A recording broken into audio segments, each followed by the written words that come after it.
নমস্কার বন্ধুরা, আমি শ্রাবণী। আমি চলে এসেছি আরও একটি রেসিপি নিয়ে। চলো রেসিপিটি তাহলে একবার দেখে নিই।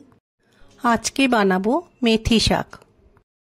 রেসিপিটি বানানোর জন্য প্রথমে আমি মেথি শাকগুলোকে বেছে নিয়েছি। আমি এইভাবে মেথি শাকের ওপরের অংশটা কেটে নিয়েছি।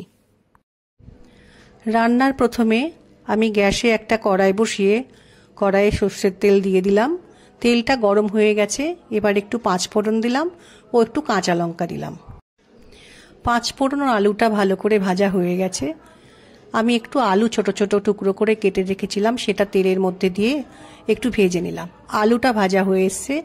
এই সময় ছোট টুকরো করে কেটে রাখা বেগুন দিয়ে একটু ভেজে নেব। আলু ও বেগুন একটু ভাজা হয়ে এলে এই সময় একটু নুন দিলাম ও একটু হলুদ দিলাম। এবার নুন হলুদটাকে খুব ভালো করে আলু বেগুনের সাথে মিশিয়ে নেব।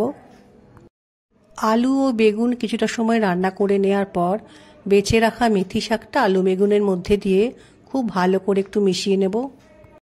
মেথি শাকটা মেশানোর পর গ্যাসের ফ্লেমকে লো করে রেখে কিছুটা সময় রান্না করতে হবে।